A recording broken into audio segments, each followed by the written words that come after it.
Ons lees vanoggend saam uit Matteus 5 vers 13 tot 20. Die van julle wat wil saamblaai of julle kan maar net volg daar op die skerm.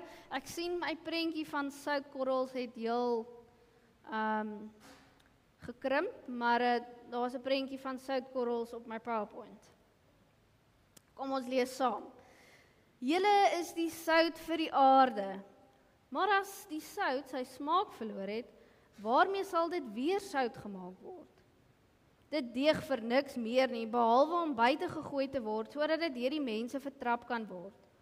Julle is die lig vir die wêreld. 'n Stad wat op 'n berg lê, kan nie weggesteek word nie. Mens steek ook nie 'n lamp op en sit dit onder 'n maatemmer nie, maar op 'n lampstander en so gee dit lig vir almal in die huis. Laat julle lig so voor die mense skyn, sodat hulle julle goeie werke kan sien en julle Vader wat in die hemel is kan verheerlik. Moenie eers daaraan dink dat ek gekom het om die wet of die profete af te skaf nie. Ek het nie gekom om af te skaf nie, maar om te vervul. Amen. Ek sê vir julle, totdat die hemel en die aarde tot niet gaan, sal daar beslis geen jota of tittel van die wet tot niet gaan nie, totdat alles vervul is. Wie dus een van die geringste van hierdie gebooie afskaf en die mense so leer, sal die geringste in die koninkryk van die hemel genoem word. Maar wie dit onderhou en ander daarin onderrig, hy sal groot genoem word in die koninkryk van die hemele. Want ek sê vir julle, as julle geregtigheid nie aansienlik meer is as die van die skrifkenners en die fariseërs nie, sal julle beslis nie die koninkryk van die hemele binnegaan nie. Tot sover.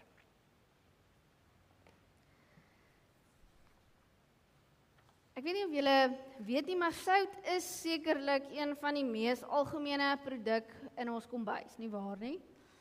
Dit staan dikwels eenkant hierdie nederige ou wit poeiertjie wat ons eintlik soms van selfsprekend aanvaar totdat die sout eintlik nie meer daar is nie. Dan mis jy dit. Want wanneer ons kos flou proe, dan gryp ons maar vinnig die sout. Maar ek wil hê, moenie dat hierdie eenvoud van sout jou mislei nie. Ek weet nie of julle geweet het nie, maar wetenskaplikes sê, daar is oor die 14.000 maniere waarop ons sout kan gebruik. Dink net gou vir 'n oomblik die impak daarvan. 14.000 verskillende maniere hoe ons sout kan gebruik.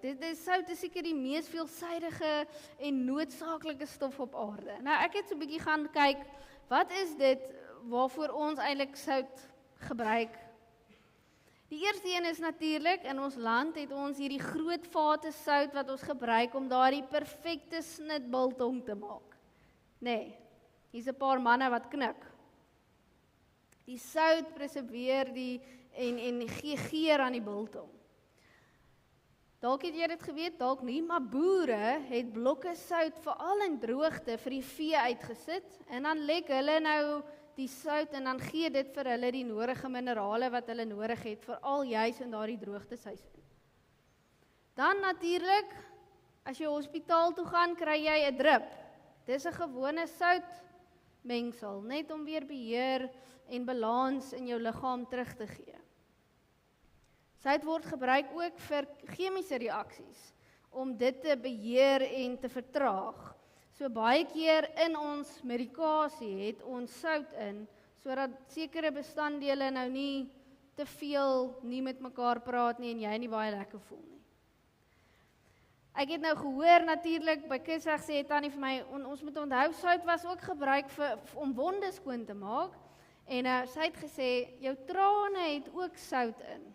So as jy huil, is dit 'n manier van jou hart om jou hart skoon te maak. My ma het natuurlik 'n storie vertel van 'n opsitkers en sout, maar ek dink nie ek gaan dit hier deel nie. Julle kan maar julle verbeelding daar gebruik. Maar natuurlik het ons sout wat ons in die huise gebruik. Ons gebruik dit vir vlekke uit te haal. Ons gebruik dit self om ons water te suiwer. En dan die laaste ene wat ek nie geleer het. Ek het dit glad nie geweet nie. As jy nou kos maak en daar kom nou 'n vuur, moet jy nou nie water oorgooi nie, jy moet sout oorgooi. Maar ek dink hier tel 'n knippie sout nou nie. Jy moet die hele sout sakkie daar oorgooi en dit versmoor blykbaar die brand. Maar as jy nou aan elkeen van hierdie maniere dink, hoeveel te meer gee dit nie waarde en diepte aan Jesus se woorde wat sê, julle is die sout van die aarde nie. Ek dink die Here sê hier vir ons, nie net 'n mooi, hy gebruik nie nou net 'n mooi metafoor of 'n beeld van sout nie.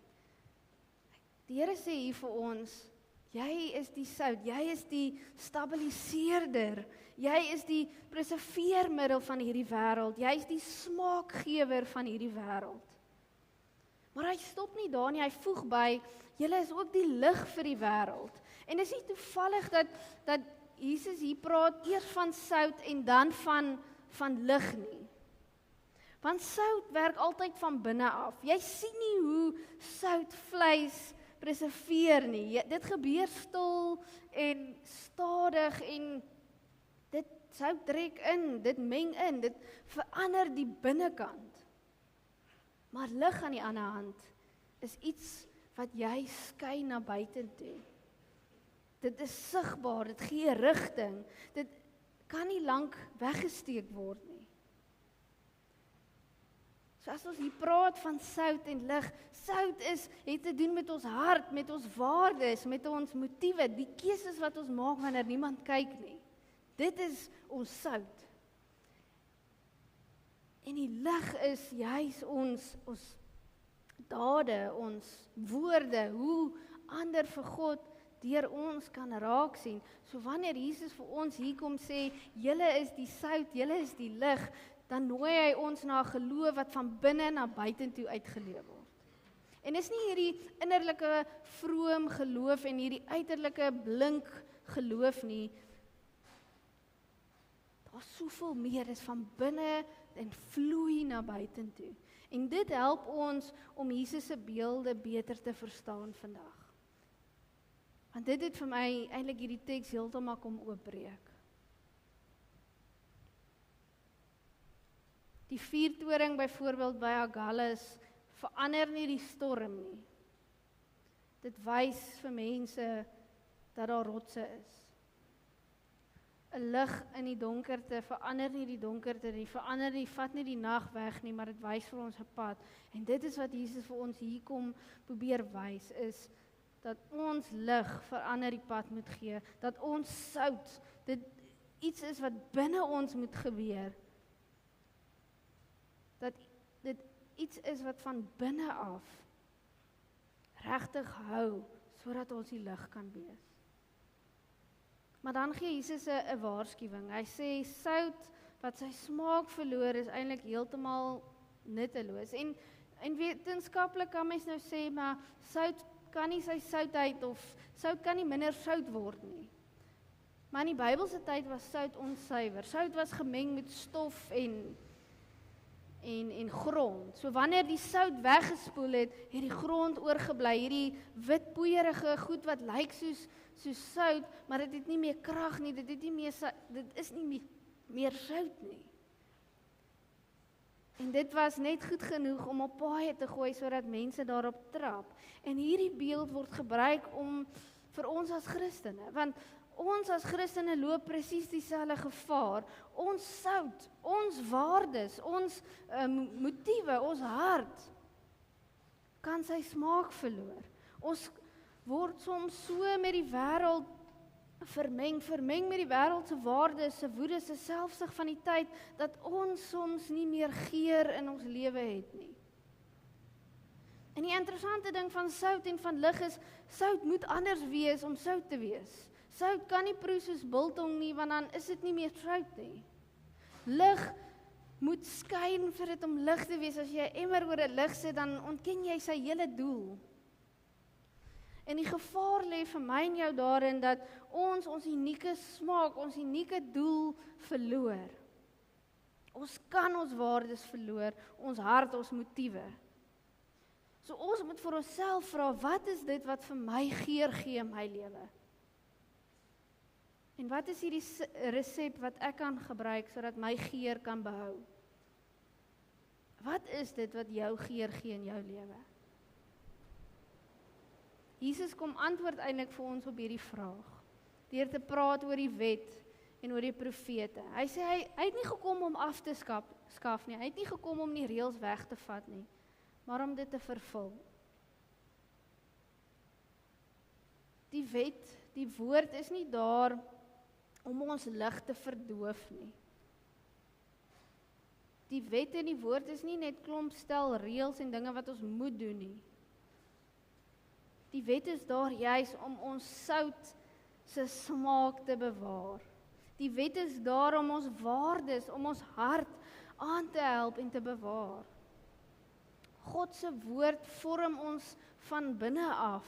Dit rig ons motiewe, ons begeertes, ons reaksies, want ons is gewoond aan 'n wêreld wat ons leer, as iemand iets aan jou doen, moet jy iets aan hulle terug doen. Die wêreld sê vir ons, jy moet altyd eerste wees, jy moet wen. Maar die wet, God se woord kom leer vir ons, en dis vervul in Jesus. Jy moet God lief hê en jou naaste lief hê. Onthou daai genade wat jy self ontvang het. Wanneer wees getrou en eerlik wanneer niemand kyk nie. So Jesus sê vir ons, deurdat hy sê wees sout en lig, dat jy van binne af moet gevorm word na buitentoe. As jy nie binne gevorm word nie, sal die buitekant nooit 'n betroubare lig uitstraal nie. God se wet en God se woord is nie daarom wetties is, ons moet nou dit doen en dan is jy 'n goeie Christen nie. Gehoorsaamheid is nie wetties nie. Maar die woord en die wet is daar sodat ons sout bly, sodat ons waardes eg en goed bly, sodat ons hart goed word en bly. En dan sluit hy hierdie gedeelte af met nogals 'n skokkende uitspraak. Hy sê, as julle geregtigheid nie meer is as die skrifgeleerders en die fariseërs nie, gaan julle nie in die hemel kom nie. Dis eintlik maar basies wat hy sê. Ons moet onthou dat die fariseërs en die skrifgeleerders, hulle was die pluggies. Ek kan dan geen ander woord dink as 'n pluggie nie. Ons almal weet wat 'n pluggie is. Iemand wat, daar was op skool altyd 'n pluggie. Ek was 'n pluggie, ek dink nie ek is meer 'n pluggie nie, maar ek was 'n pluggie, maar die fariseërs, hulle was pluggies van die wet. Hulle het die wet geken soos hulle moet. Hulle het baie lig gehad, maar hulle het min sout gehad. Alles was sigbaar vir hulle, alles was korrek, alles was reg aan die buitekant. Maar hulle was so sout wat op 'n bord kos lê, of net daar lê, en nie in vleis ingevryf of geknie word nie. Hulle godsdiens was hierdie vertoning. Maar Jesus kom sê, ware geregtigheid is nie 'n vertoning nie, dis 'n transformasie, dis iets wat van binne na buitentoe gebeur. So vir my en vir jou om lig en sout te wees, beteken nie, ons moet harder probeer om gehoorsaam te wees nie, dit beteken ek en jy moet toelaat dat God se woord, God se wet in ons harte ingeskryf word. Dit gaan nie oor reëls wat afgedwing word nie, maar oor hierdie nuwe lewe wat van binne af deurvloei na ons hande en ons voete toe.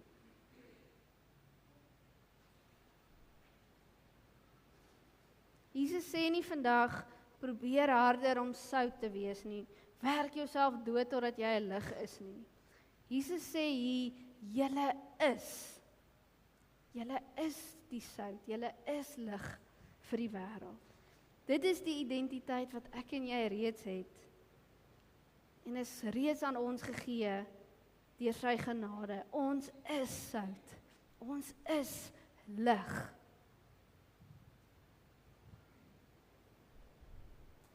Wees of word wie jy reeds is. Wanneer jy eerlik bly, wanneer ander mense hoeke sny, perseveer jy. Wanneer jy weier om saam te skinder, is jy sout. Wanneer jy jou woede terughou en kies om te luister, dan word jou hart gevorm. Wanneer jy hoop bring, wanneer iemand in 'n donker plek vasgevang word, skyn jy jou lig. Wanneer jy opstaan vir iemand wat nie 'n stem het nie, word jou lig sigbaar. Wanneer jy sag praat in 'n wêreld wat baie harde woorde het, wys jy vir mense 'n ander pad. Wanneer jy vergewe, is jy sout. Wanneer jy aanhou lief hê, wanneer dit nie teruggegee word nie, is jy sout. Wanneer daardie liefde juis vir ander mense laat vra, waar kom dit vandaan, is jou sout besig om lig te word. En wanneer jy die Here dien in die klein oomblikke van jou lewe, die onsigbare oomblikke, is jy besig met 'n geregtigheid wat hierdie wêreld glad nie ken nie. Ek en jy is sout en lig. En gemeente, ek wil vir julle sê, die wêreld het nie nog 'n vertoning nodig nie. Die wêreld is moeg vir kerke en godsdiens wat net aan die buitekant blink. Die wêreld is honger vir geur, honger vir smaak, die smaak van die koninkryk van God. Moenie dat jou geloof net op 'n rak in 'n bakkie bly lê nie. Moenie dat jou lig onder 'n emmer van vrees en skaamte weggesteek word nie. Mag mense deur jou lewe iets van God proe. Mag die mense deur jou dade iets van God sien. En mag die Here vir my en jou, gewone mense, gebruik om weer geur en kleur aan sy koninkryk te gee.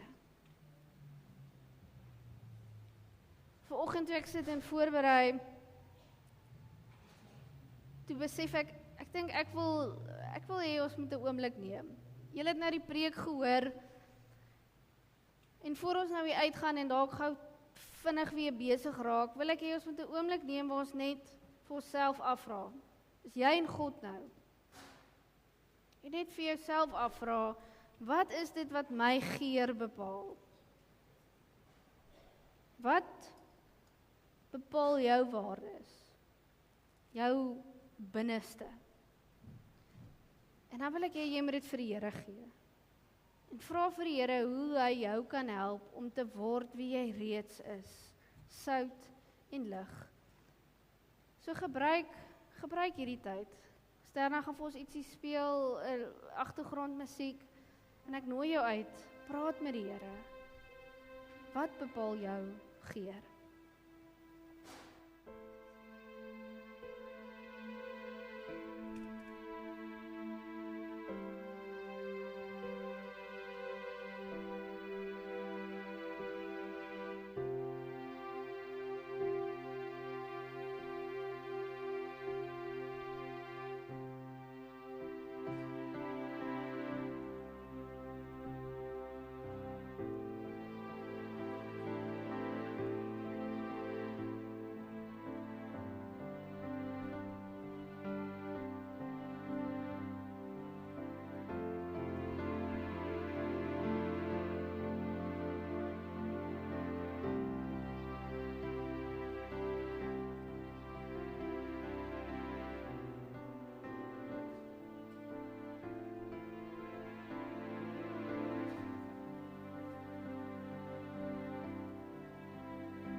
Hemelse Vader, dankie dat U ons nie roep om perfekte mense te wees nie. Maar dat U vir ons kom sê, jy is klaar sout en lig, vanweer die genade van die Here Jesus Christus. En Here, ons bely dat ons soms toelaat dat die wêreld se sand en stof ons smaak kom verdun. Vergewe ons waar ons toelaat dat ons eie eer, ons eie woorde, ons eie gemaak belangriker geword het as die geur van U koninkryk. Ons bely dat ons soms ons ligte onder emmers van skaamte en vrees plaas. Ons bid dat U Heilige Gees die resep van U woord diep in ons harte sal inknie. Skryf U wet op die binneste, sodat ons motiewe suiwer sal wees en ons dade van U liefde kan getuig. Here, maak ons sout wat nie net op 'n rak bly staan nie, maar indring in plekke waar daar bitterheid en bederf is. Maak ons lig wat nie net mense verblind nie, maar warm maak en 'n pad wys na U toe. Mag ons hierdie week in ons werkplekke, in ons huise, in ons gemeenskap wees wie U ons gemaak het om te wees. Mag ander mense iets van U koninkryk proe in ons integriteit en iets van U genade sien in hoe ons uitleef. Laat U lig deur ons skyn, sodat U heerlikheid die wêreld kan ingaan. Ons bid dit alles in U groot naam. Amen.